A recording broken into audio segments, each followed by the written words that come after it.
Well, joining me now is Margaret Morrissey. Hello, Margaret. Good morning. How are you?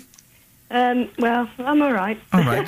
Good. I know it's the day after the bank holiday, but the sun is shining. It was miserable yesterday, wasn't it? No, the sun's beautiful where I am, and the fields are green and the sky's blue, and I'm talking to you. Fantastic. And you're, of course, the founder of family lobby group Parents Out Loud. And, you picked up on this story. It's an interesting story. What do you think? Yes, I despair, really. Political correctness gone mad. And I had hoped when we lost Gordon Brown and, one or two others, that we'd lost political correctness in our schools.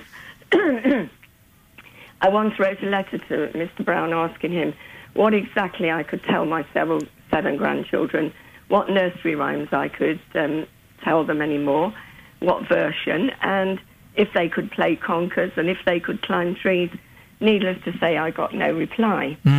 Unfortunately, we still have local authorities and obviously some schools who think that they're doing children a service by banning them from basically doing what comes naturally. Yeah.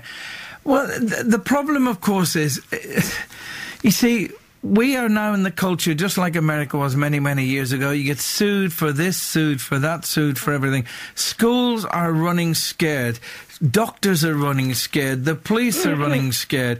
Everybody's frightened to overstep the mark because there'll be a lawyer, a solicitor out there sitting, we'll have a go at this. You know? Yeah, you do. I do. I agree with you. And I think the first thing we should do is to ban all these television adverts saying, if you've had an accident or got a problem, ring us and we'll get you some money, because that actually puts the thought into a lot of people's minds. But I think the way that we deal with this in schools is that we do what I've been promoting for the last, 30 years, have good parent-teacher relationships, where the school actually talks to the parents, gets to know the parents, discusses with them what they tell the children at home, what they actually find acceptable for their children to know. And I'm not talking about the academic side of education. I'm talking about the very important side of children developing between 4 and 9 years old, which, there's that famous saying, give me a child till he's 7 and I'll give you a man. Mm-hmm. So that we know that what's happening in school and what's being said to our children is what we, the parents, who after all, we are the parents, are happy and contented with. Now, I've had a son. I've got 3 little grandsons. They all go through the stage where they want a belt on and they want to be a cowboy, where they have little toy soldiers, and where you come round a door and they go pew with their fingers. And we all pretend to go, oh, I'm dead, and laugh. Yeah. That's fine, because it passes and they grow out of it. I came across a little boy when my son was small. His mother had her own reasons for being absolutely obsessive about not having guns. Her father had been shot in a war and she'd seen it and it was horrendous. But because she didn't want her child to have anything to do with them, and I suppose rightly so, he became obsessed with them. And all he ever wanted to do was get hold of a gun and shoot people up. Yeah. Whereas the children who, it was just a natural thing, along with zooming their cars around the floor and digging holes in their mother's flower beds, they played fighting.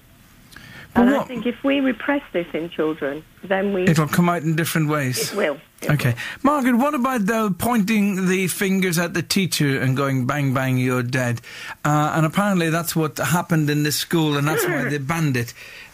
Is that acceptable? I don't know the school. No. It's a good school, because Ofsted said it was last year. Ofsted said it was a good school, but the one thing Ofsted did say about this school was their provision for allowing the children to play wasn't good, and it needed to be improved. Now, I've no idea what Ofsted meant like that, although I was once an Ofsted inspector, so I've got a fairly good idea. But, I have a 5-year-old grandson who is extremely boisterous and an absolute softie when it comes to the point. But I can quite see when he was feeling really, really cross, he'd go, I'm just going to shoot you. It wouldn't mean I'm going to kill you and I'm being aggressive and nasty and horrible. Okay. He's just finding his way and his mother's a lawyer, and so's his father. I mean, you know, they're not silly people. So you think it's an overreaction then? I do think it's an overreaction, and I'm not condemning the teachers, because I understand they're trying to do the best for the children. But I do think it's carrying it a little bit of a step too far. It's on a par with the no conkers, and you can't say bar black sheep anymore. You know, it's just not right, and particularly when the parents say they don't mind. Now, you know, if these children are normal little boys, and I'm sure they are, and they're just being little boys, and the teacher says to him, I don't want you to do that, that's really a bit naughty, you mustn't do that to people, it's wrong. If you're playing a game, it's okay. A lesson learned. Yeah, I take your point on that one.